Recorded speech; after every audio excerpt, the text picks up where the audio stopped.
जोहार गे सनाम को जोहार जोहार जोहार तबे ओकाटा तिहिं नवा वीडियो पे नेल चुपियां मजते नेल तबन पे मुचाद धाबी जहाँ दो अबुरेन आसाम हेरल चे कथाय रोड का ओना बन आंजम लगे आसाम हेरल अबुरेन जहाँ दो आयमा दिन खा वायरल कान तबुना आपे जतो हड़ पे नेल कदे तबुना उनी चे मेने कान तबुना अबु ओना कथा बन आंजम ᱧᱚᱜ लगे जोहार गे दिसम पेड़ा को इन दोपे उरुम कदिंग गया आपे कोरेन आसाम हेरेल तो तीन दो नोंकाना टॉपिक कना अडी सीरियस गया ओकाय नपेया फ्रेशर मिड वाला को जुवन कुड़ी कोड़ा को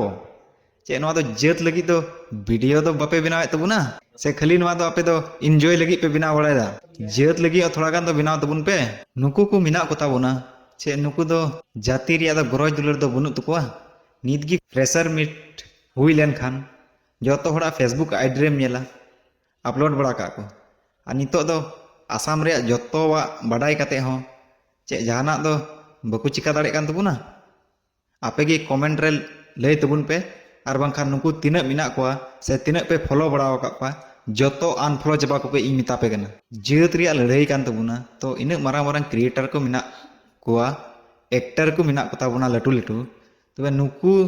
फेसबुक को चेक तको पे ना चे हो बापे नाम तको जे जेत विषय ते चे हो बकु रोड का आपे गे कमेंट तबुन पे और चे बुन चिकाया नुकु लगी एगर एगर ते एगर सिणी चबा को पे थोड़ा गान दो बुझाव तुन पे जतो होड़ आपे इन नॉलेज मिना तपेया पढ़ा कुड़ी कोड़ा को मिना पिया जेत विषय ते बिना तुन पे थोड़ा गान दो वीडियो को से खाली फ्रेशर मीट वाला गी खाली फ्रेशर मतो गी आसाम रेन होड़ कना पे तबे अबुआ आसाम कना और नौका जदि आपे कोगी जदि बापे बिनाव खाय आले नवा साइड रेन दो चेले चिकाया आपे लय तबुन पे से मा तबे जोहार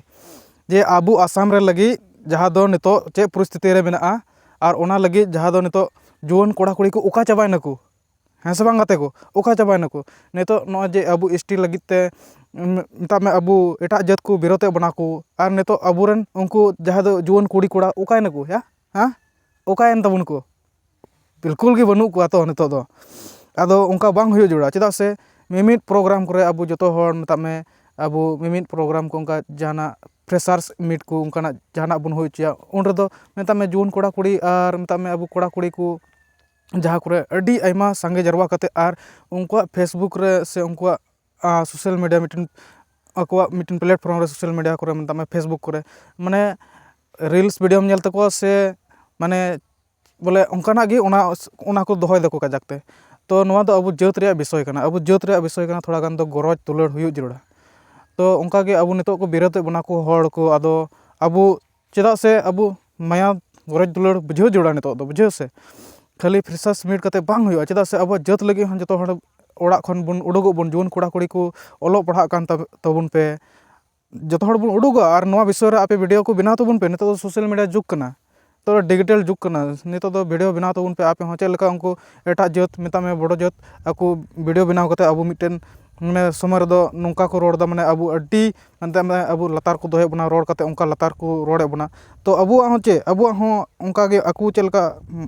आकुआ हड़मती जंगा रे aku मायाम मेना तकुआ उनका गे अबू हड़मती जंगा रे मायाम मेना मेनखान अबू तिहिन उनको मता में उनको रिप्लाई एमा को जोड़ तबना ओना लगी बन चेष्टाया और जो हड़ बन उडोगा नौका वीडियो बनाव तबुन पे आदो आसाम हेरल इन दो अड़ी आटिन सरहा दिकना एनते जहाँ आसाम रे लगी रोड केदा आदो ओना खातिर ते अड़ी सरहाव मैं कना आसाम हेरल सरिगे जहान भूल नोआ इन बन नेले कना आदो आपे को चेल का पे बुझे के तबना नोआ वीडियो आदो ज़्यादा से ज़्यादा शेयर तबुन पे और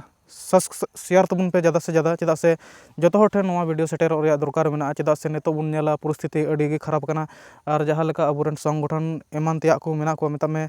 जहाँ लेका मिमित जुवन कोड़ा कुड़ी को मेना को जे अबू नोआ एसटी बाबत रे बको रोडे कना वीडियो बको बनावे कना नितो चाप चाप को नेलोग कना चेदा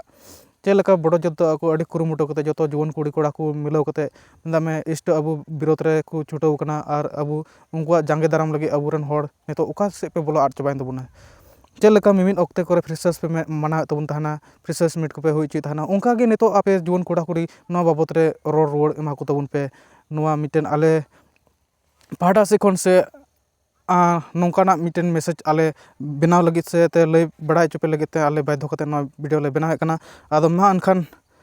बड़ी आले पे बुझाव तबना जदि जहाँ करे रोड भूल कान खाय आपे तारा अंतर बुझाव कते पे इका कन्या मा अनखान सनाम को जोहार गे।